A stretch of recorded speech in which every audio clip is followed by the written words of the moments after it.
All right, today we're diving into one of the most powerful and, let's face it, controversial documents ever written, the Communist Manifesto.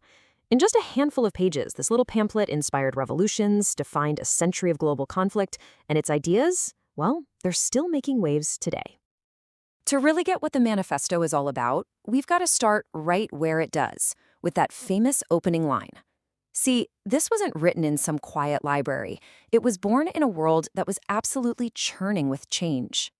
You have to picture the 1840s. The Industrial Revolution is in full swing, and Europe is kind of a mess.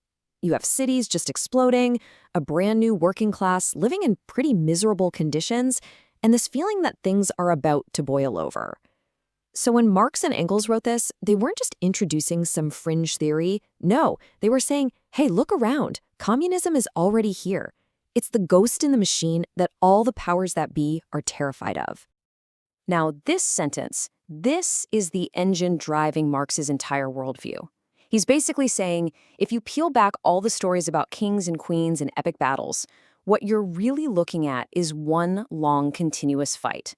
A fight between the people on top and the people on the bottom, the oppressor and the oppressed. And for Marx, the industrial world he was living in, that was just the final round of this ancient struggle. Okay, so who are the fighters in this final showdown? Marx boils it down to two massive opposing forces, and he believed their clash would literally decide the future of humanity.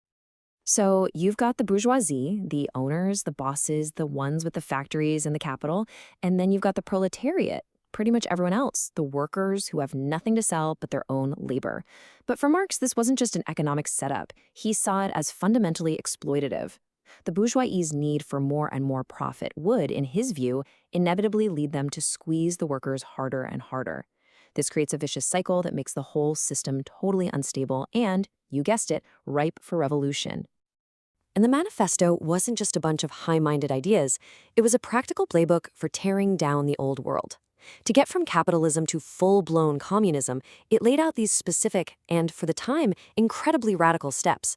We're talking about getting rid of private property and inheritance, putting the banks and all communication and transport under state control. These were all designed to systematically rip economic power away from the bourgeoisie and hand it over to the state. But let's be really clear about something. This was never meant to be a peaceful transition. The manifesto says it right there in black and white. Its goals can only be achieved through the forcible overthrow of all existing social conditions. This wasn't a suggestion for a polite debate. It was a call to arms. So, we have the theory. But what actually happens when these ideas jump off the page and into the real world? Well, the 20th century ran a massive globe-spanning experiment to find out. Starting with Russia in 1917, revolutions inspired by Marx's ideas spread like wildfire. China, Cuba, Cambodia, and many others. At its height, these states controlled the lives of more than 1 billion people, completely redrawing the map of the world in the name of the worker. And this image, it really gets to the heart of it. The dream was a worker's paradise, a world of equality and justice. But as that dream spread across the globe, what started as a pamphlet in London became, for millions upon millions of people, the waking nightmare of a totalitarian state. And right from the very beginning, revolutionary leaders like Lenin were chillingly honest about their methods. Violence wasn't just some unfortunate byproduct of the struggle for power. It was seen as a necessary tool, a core part of building and maintaining the new world order. So you have this official embrace of violence, you combine it with total state control over every aspect of life, and the result?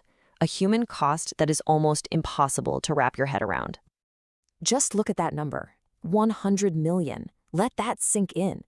According to landmark studies like the Black Book of Communism, that's the estimated death toll. And we're not just talking about soldiers in a war. We're talking about executions, man-made famines, mass deportations to frozen wastelands, and people being worked to death in forced labor camps. And behind a number that big, it's so important to remember that it's made up of individual human beings, people like Nian Cheng in China. During the Cultural Revolution, she was thrown into solitary confinement for 6 years. Her crime? It wasn't anything she did. It was who she was, her background, her education. It made her a class enemy. And there were millions of stories just like hers. So why? Why did these revolutions that promised liberation so often end in oppression? Was it just a few bad apples in charge? Well, thinkers like the economist Friedrich Hayek said no. It was actually baked into the system itself. He argued that if a government wants to centrally plan an entire economy, it has to control everything: what gets made, where you work, what you can buy. And to have that kind of total economic control, he said, you ultimately have to have total political control over people's lives. And that leads us straight to the central bloody contradiction that sits at the very heart of the Manifesto's legacy. On one side, you have this incredibly powerful, inspiring promise, right? Workers of the world, unite. You have nothing to lose but your chains. It's poetic. But then you look at the reality, voiced so bluntly by a Soviet leader: yeah, other parties can exist, in jail. The dream of freedom, again and again, seemed to end in the nightmare of a one-party state where all dissent was crushed. And yet, after all of that, after the catastrophic historical record, why do we still talk about Marx? Well, it's because his critiques of capitalism just refuse to go away. I mean, think about it. When we talk today about massive wealth inequality or the feeling that our jobs are meaningless, we're touching on his ideas of wealth concentration and worker alienation.